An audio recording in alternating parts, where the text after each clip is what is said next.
സാറേ, ഈ എക്സാലോജിക് കേസ്, വീണ വിജയൻ്റെ കേസ്, പെട്ടെന്ന് ആളുകൾക്ക് തിരിച്ചറിയാൻ വീണ വിജയൻ്റെ കേസ്, ഇത് കർണാടക ഹൈക്കോടതിയിലും കേരള ഹൈക്കോടതിയിലും പാരലി ചലഞ്ച് ചെയ്യപ്പെട്ട കേസാണ്.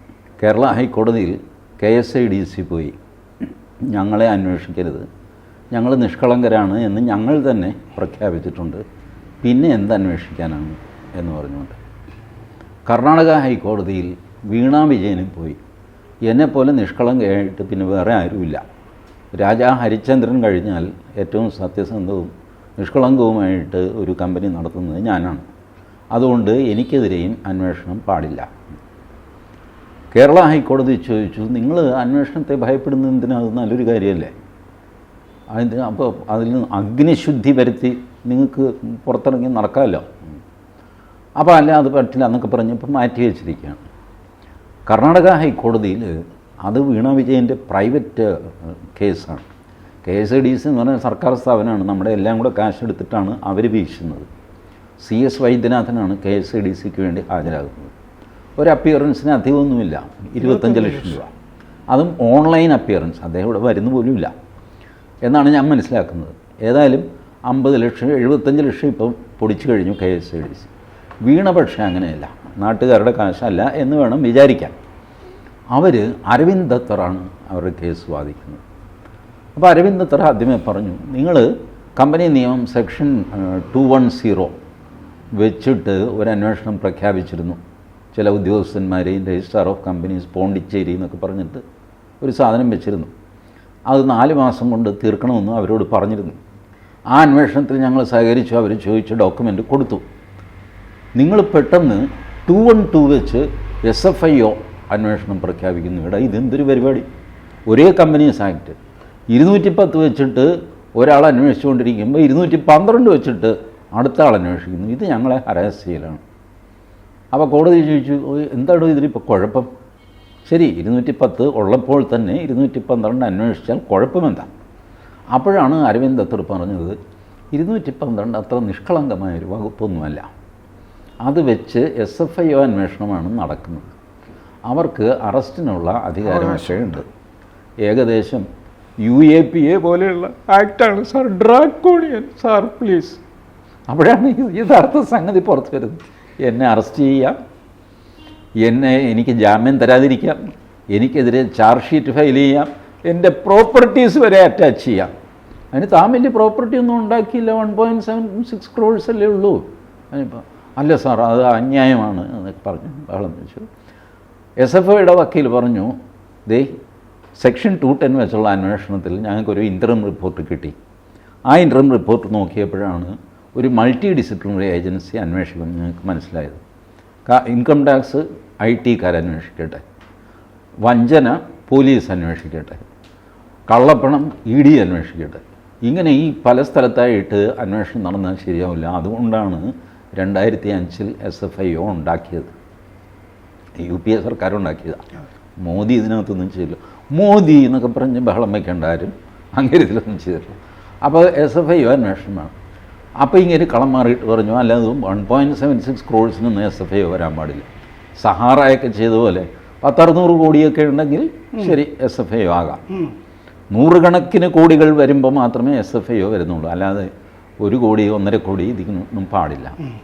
അപ്പോൾ SFIO വക്കീൽ കൂളായിട്ട് പറഞ്ഞു, 1.76 മാത്രമല്ല, മൊത്തം 135 കോടി രൂപയുടെ തട്ടിപ്പ് ഞങ്ങൾ കണ്ടുപിടിച്ചിട്ടുണ്ട്. അതുകൊണ്ടാണ് SFIO അന്വേഷണം. ഇവർ നാട്ടിലെ പൊളിറ്റീഷ്യന്മാർക്ക് മുഴുവൻ കാശ് കൊടുത്തിട്ടുണ്ട്, മാധ്യമങ്ങൾക്ക് കൊടുത്തിട്ടുണ്ട്. ഇത് പിന്നെ പറയേണ്ടതെന്ന് വിചാരിച്ച് പറയിപ്പിച്ച അടങ്ങുള്ളെങ്കിൽ എന്ത് ചെയ്യും? മൊത്തം 135 ഇപ്പം ഞങ്ങൾ കണ്ടതിലുണ്ട്. ഇനിയിപ്പോൾ ഞങ്ങൾ ഡോക്യുമെൻ്റ് ചോദിച്ചിട്ടുണ്ട്, അതുപോലും തരാതെ കോടതിയിൽ വന്നിട്ട് ഞങ്ങളൊന്നും കൊടുക്കില്ല എന്ന് പറഞ്ഞിട്ടാണ് ഇവന്മാർ വന്നിരിക്കുന്നത്. ഇങ്ങനത്തെ കളിയാണ് നടക്കുന്നത്. വാസ്തവത്തിൽ ഈ വീണ തൈക്കണ്ടിയിൽ ഒരു വ്യക്തിയാണോ ഒരു പ്രസ്ഥാനമാണോ സാർ? അവർ വലിയ പ്രസ്ഥാനമാണ്. കാരണം ആ പ്രസ്ഥാനം ഏതാണെന്ന് അവർ കൊടുത്ത വിലാസത്തിൽ നിന്ന് നമുക്കറിയാമല്ലോ.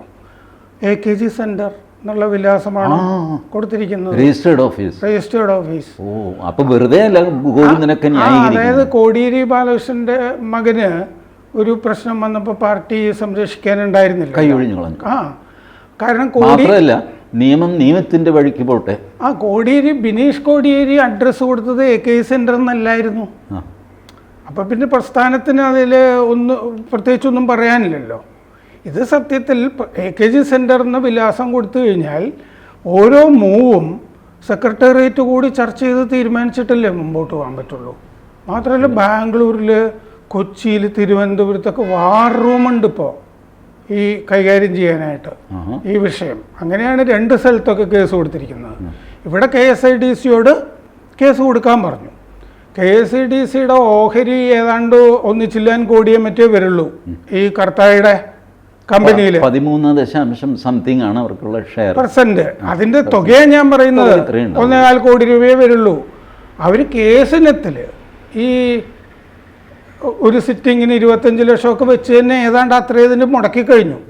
ഈ KSIDCയുടെ കാര്യത്തിൽ എന്താണെന്ന് വെച്ചാൽ അവർ ഈ കർത്തായുടെ കമ്പനിയിൽ പോയി ഷെയറൊക്കെ എടുത്ത് പിന്നെ ഏതെങ്കിലും തരത്തിൽ നഷ്ടം വന്നാൽ അത് സംസ്ഥാനത്തിനുണ്ടായ നഷ്ടമാണെന്നുള്ള കുറ്റം കൂടി വരും. അതൊരു തിരക്കേടില്ലാത്ത അഴിമതി പ്രശ്നമായിട്ട് അത് വരും. പിന്നെ പഴയ അതിൽ ഡയറക്ടർ എന്നൊക്കെ പറഞ്ഞു കഴിഞ്ഞാൽ പഴയ ചീഫ് സെക്രട്ടറി KM എബ്രഹാം അതുപോലത്തെ ആളുകളൊക്കെ വരും. അറസ്റ്റ് ചെയ്യപ്പെടുന്നത് പഴയ ആളുകളും കൂടിയൊക്കെ ആയിരിക്കും. കാരണം ആ കാലത്ത് അവരാണ് ഈ ഡയറക്ടർമാരൊക്കെ ആയിട്ട് വരുന്നത്. സാറേ, KSIDC കേസ് കൊടുത്ത് ഇത്രയും കോസ്റ്റ്ലി വക്കീലിനെ ഇറക്കി. അതിലും കോസ്റ്റ്ലിയാണ് അരവിന്ദ് ദത്തർ. അതെ, കമ്പനി ലോയിൽ ഇന്ന് ടോപ്പ് മോസ്റ്റ് നിൽക്കുന്ന സുപ്രീം കോടതിയിലെ വക്കീലാണ് അരവിന്ദ് ദത്തർ.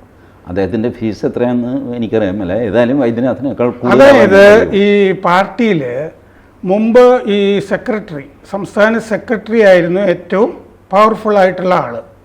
അങ്ങനെയാണല്ലോ സെക്രട്ടറി പറയുന്ന പോലെ. ഇപ്പോൾ ഞാൻ മുമ്പ് നായനാരുടെ പത്രസമ്മേളനങ്ങളൊക്കെ റിപ്പോർട്ട് ചെയ്യാനായിട്ട് പോകുമ്പോൾ കുറച്ച് കഴിഞ്ഞ് നമ്മൾ ഈ നായനാരുടെ ബ്രീഫിംഗ് കഴിഞ്ഞ് നോക്കുമ്പോൾ താഴേക്ക് ഇങ്ങനെ നോക്കുന്ന കാണാം നായനാർ.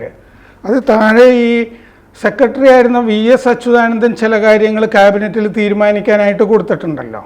അതൊക്കെ തീരുമാനിച്ചിട്ടുണ്ടോ എന്ന് നോക്കുകയാണ്. 3-4 കാര്യങ്ങളുണ്ടെങ്കിൽ ആ കാര്യങ്ങൾ പുറത്ത് പറയണം. ആ കാര്യങ്ങളൊക്കെ തീരുമാനിച്ചതൊക്കെ ആയിട്ട് അതാണ്. അത് കഴിഞ്ഞാൽ അദ്ദേഹത്തിന് ആശ്വാസമായി സെക്രട്ടറി പറഞ്ഞ കാര്യങ്ങൾ. നായനാർ മുഖ്യമന്ത്രി ആയിരുന്നപ്പോഴും പാർട്ടി സെക്രട്ടറി വളരെ ശക്തനായിരുന്നു. പക്ഷേ കഴിഞ്ഞ കുറേ കാലമായിട്ട് പാർട്ടി സെക്രട്ടറിയേക്കാൾ വലിയ ആളാണ് മുഖ്യമന്ത്രി. അല്ലെങ്കിൽ പാർട്ടി സെക്രട്ടറിയും മുഖ്യമന്ത്രിയും ഒരേ ആളാണ് എന്നുള്ള മട്ടിലാണ്. അതായത് മുഖ്യമന്ത്രിയുടെ പാവ എന്ന നിലയും വിലയുമേ ഇപ്പോൾ ഇവിടെ ഉള്ളൂ. അതുകൊണ്ട് പ്രസ്ഥാനം മൊത്തത്തിൽ നമ്മുടെ ഈ മഹിളാമണിക്ക് വേണ്ടി രംഗത്തിറങ്ങിയിരിക്കുന്നു. അതാണ് നമ്മൾ കാണുന്നത്. വീണാ വിജയൻ എന്ന് പറയുന്ന ഒരു പ്രസ്ഥാനമാണ്. അവരുടെ രജിസ്റ്റേർഡ് അഡ്രസ്സ്, എക്സാലോജിക്കിൻ്റെ രജിസ്റ്റേർഡ് അഡ്രസ്സ് AKG സെൻറ്ററാണ്.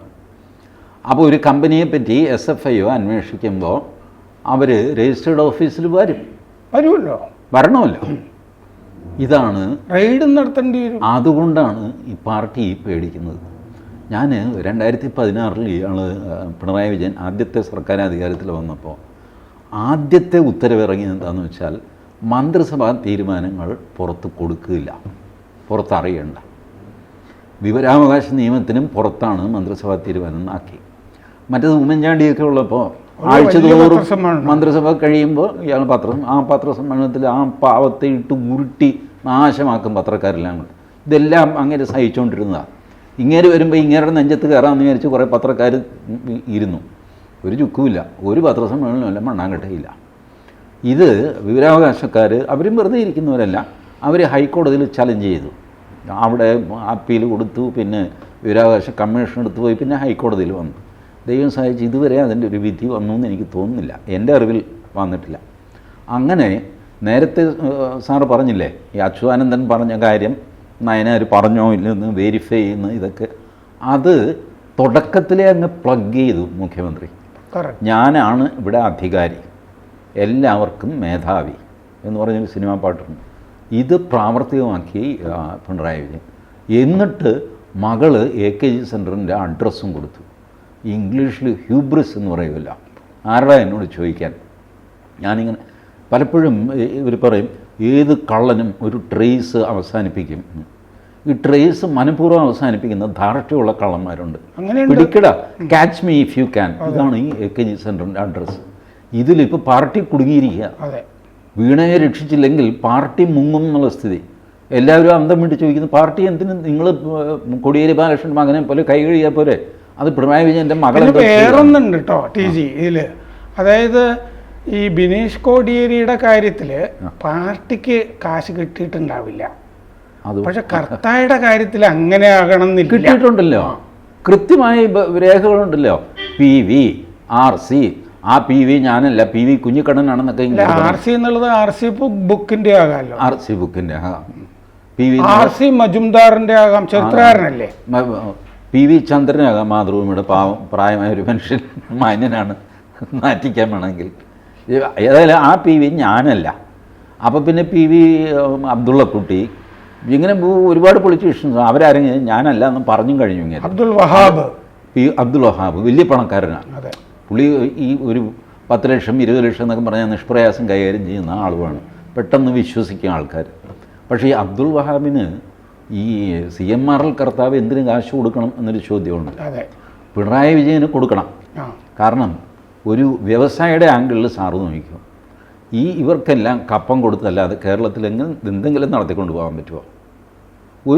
ഒരു അച്ചാറ് കമ്പനി സാറ് തുടങ്ങി നോക്കും, ചെറിയൊരു ഷെഡും സംഗതിയായി 4 പെണ്ണുങ്ങളെ ഇരുത്തിയിട്ട് ഇത് കുപ്പിയിലാക്കി വയ്ക്കാമെന്ന് വെച്ചാൽ അവിടെ കൊണ്ടുവന്ന് കൊടി കുത്തി സാറിനെ ബൂർഷ്വ എന്നൊക്കെ പറഞ്ഞ് ആകെ കൂടെ നശിപ്പിക്കും. അപ്പോൾ ഇവന് സാറ് കപ്പം കൊടുക്കും, എന്തെങ്കിലും നമ്മുടെ പെടലിൽ നിന്ന് വിടുമെന്ന് പറഞ്ഞിട്ട്. ഇത് CMRLൻ്റെ കാര്യം വരുമ്പോൾ ഇത് കോടികളായിട്ട് മാറും.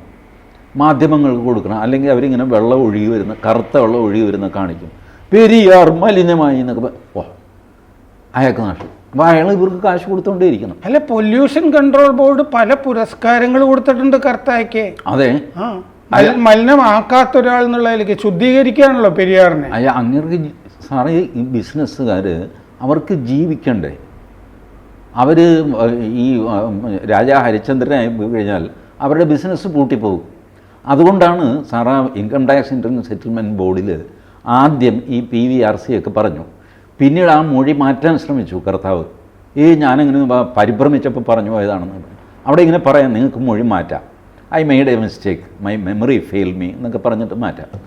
അപ്പോൾ ബോർഡ് പറഞ്ഞു, നിങ്ങൾക്ക് മൊഴി മാറ്റാൻ അധികാരമുണ്ട്, പക്ഷേ നോട്ട് ഓൺ ഫ്ലിംസി ഗ്രൗണ്ട്സ്. ഞാൻ പേടിച്ചു പോയി, പരിഭ്രമിച്ച ആൾ പിണറായി വിജയൻ്റെ പേരാണ് പറയുന്നത്. എന്നെ സാറിനെ പിടിച്ചു കഴിഞ്ഞാൽ നമ്മൾ പിണറായി വിജയൻ്റെ നരേന്ദ്രമോദിയുടെ പേര് പറയുമോ? ഒന്നുമില്ല. പരിഭ്രമിച്ചു കഴിഞ്ഞാൽ നമുക്ക് ഒന്നും സംസാരിക്കാൻ പറ്റാത്ത അവസ്ഥയാണ്. ഇൻകം ടാക്സ് 4 വശത്തു നിന്നും വളഞ്ഞൊക്കെ ആയി കഴിയുമ്പോൾ പേടിച്ചു പോയിട്ട് ഒന്നും മിണ്ടാതെ സാധാരണക്കാർക്ക്. അപ്പോൾ അതുകൊണ്ട് ബോർഡ് പറഞ്ഞു, now you cannot change your statement, we will not allow, stand by your original statement. ഇങ്ങനെ പറഞ്ഞിട്ടാണ് ഈ സാധനം മുന്നോട്ട് പോയത്.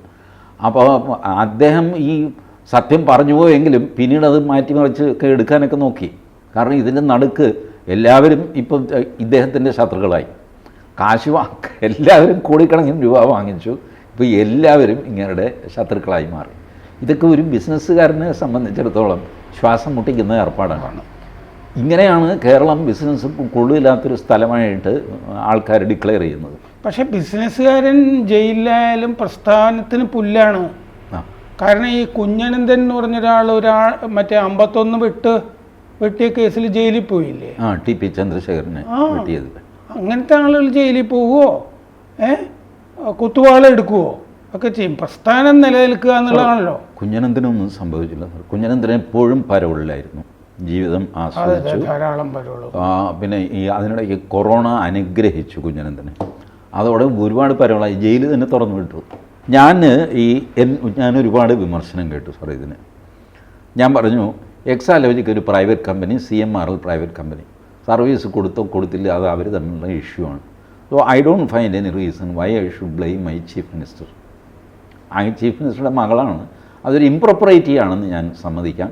പക്ഷേ ഇല്ലീഗാലിറ്റി ഇല്ല അതിനകത്ത്. പിണറായി വിജയൻ ചെയ്തു കൊടുത്തത് സ്വന്തം മകൾ സ്വന്തം നാട്ടിൽ ബിസിനസ് ചെയ്യുക എന്നൊക്കെ പറയുന്നത് മോശമാണ്, ഇംപ്രോപ്പറേറ്റിയാണ്. But no illegality. അന്ന് ഞാനൊരു കണ്ടീഷൻ പറഞ്ഞിരുന്നു, അതർവൈസ് ടെൽ മീ സംതിങ്, ഒരു അൺഡ്യൂ ഫേവർ CMRLന് മുഖ്യമന്ത്രി കൊടുത്തിട്ടുണ്ടോ? ഉണ്ടെങ്കിൽ ഇതൊരു സീരിയസ് കറപ്ഷനാണ്. ഇപ്പോൾ ഇന്ന് പത്രങ്ങളിൽ വന്ന വാർത്ത വെച്ച് നോക്കിക്കഴിഞ്ഞാൽ അൺഡ്യൂ ഫേവർ കൊടുത്തിട്ടുണ്ട്. KMML നിന്ന് മണൽ കൊടുത്തിട്ടുണ്ട്, IREയിൽ നിന്ന് മണൽ കൊടുത്തിട്ടുണ്ട്. അപ്പോൾ അതൊക്കെ ഇരിക്കട്ടെ.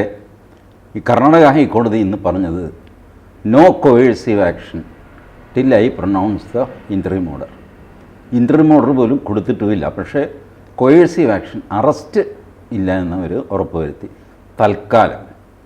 ഇനി ഇൻറ്ററിം ഓർഡറിൽ അദ്ദേഹം നിങ്ങൾക്ക് വേണമെങ്കിൽ അറസ്റ്റ് ചെയ്യാമെന്ന് എഴുതി കഴിഞ്ഞാൽ അത് വേറൊരു കുരുക്കാണ്. ഫെബ്രുവരി 15 മറുപടി കൊടുക്കണമെന്നാണ് SFIO കൊടുത്തിരിക്കുന്ന നിർദ്ദേശം. അത് കൊടുക്കണമെന്നും വെർബലി കോടതി പറഞ്ഞിട്ടുമുണ്ട്. അവർ ചോദിച്ചെന്താണെന്ന് വെച്ചാൽ കൊടുക്കുക കേട്ടോ, നിങ്ങൾ അറസ്റ്റ് ചെയ്യുമൊന്നും വേണ്ട, ഈ രീതിയിലാണ് പറഞ്ഞിരിക്കുന്നത്. ഓർഡർ ഞാൻ പുറകെ ഇടും. അപ്പോൾ ഇൻറ്ററിം ഓർഡർ വന്നിട്ട് എന്ത് സംഭവിക്കും നോക്കാം. ഞാൻ വിചാരിക്കുന്നത് വീണ കുറേ കടലാസൊക്കെ റെഡിയാക്കി വലിയൊരു കെട്ട് കൊണ്ടുപോയി കൊടുക്കും, വായിച്ചോട്ടെ എന്ന് വിചാരിച്ചിട്ട്. അവരത്ര പൊട്ടന്മാരൊന്നുമല്ല. അവർ കെട്ട് കണ്ടാൽ പേടിക്കുന്നവരൊന്നുമല്ല. അവർക്ക് പല സ്ഥലത്തു നിന്നും പല രേഖകളും കിട്ടി കാര്യങ്ങൾ ബോധ്യപ്പെട്ടിട്ടാണല്ലോ സീരിയസ് ഫ്രോഡ് ഇൻവെസ്റ്റിഗേഷനിലേക്ക് പോകുന്നത്. അവിടെ കൊടുക്കുന്ന മൊഴിക്ക് എവിഡൻസ് വാല്യൂ ഉണ്ട്, അവർക്ക് അറസ്റ്റ് ചെയ്യാൻ അവകാശമുണ്ട്. ഈ കർണാടക കോടതിയുടെ ഉത്തരവ് പോലെ ഒന്ന് തന്നെയാണ് ഇന്ന് കേരള ഹൈക്കോടതിയിലും സംഭവിച്ചിട്ടുള്ളത്. എല്ലാം കൊടുക്കാൻ പറഞ്ഞിട്ടുണ്ട് ഈ അറസ്റ്റിൻ്റെ കാര്യത്തിൽ. KSIDC കേരള ഹൈക്കോടതിയിലും ആവശ്യപ്പെട്ടത് ഞങ്ങളെ അറസ്റ്റ് ചെയ്യരുത് ഉടനെ എന്ന് തന്നെയാണ്.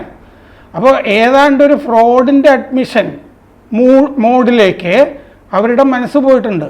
KSIDC എന്ന് പറഞ്ഞാൽ മറ്റേ പ്രസ്ഥാനത്തിൻ്റെ ഒരു പ്രതിനിധി മാത്രമാണല്ലോ, നേരത്തെ നമ്മൾ പറഞ്ഞ പ്രസ്ഥാനത്തിൻ്റെ. ഇവിടെ KSIDC, അവിടെ മറ്റേ അവിടെ കല്യാണം ഇവിടെ പാല് കാച്ചെന്ന് പറഞ്ഞ പോലെയാണ്. അവിടെ വീണ ഇവിടെ KSIDC. ഇത് സാധനം ഒന്നാണ്. രണ്ടിടത്തും പറഞ്ഞത് ഞങ്ങളെ തൽക്കാലം അറസ്റ്റ് ചെയ്യരുതെന്ന് മാത്രമാണ്. പക്ഷേ റെയ്ഡുകൾ, ചോദ്യം ചെയ്യൽ, അതിലേക്കൊക്കെയാണ് നമ്മൾ പോകുന്നത്.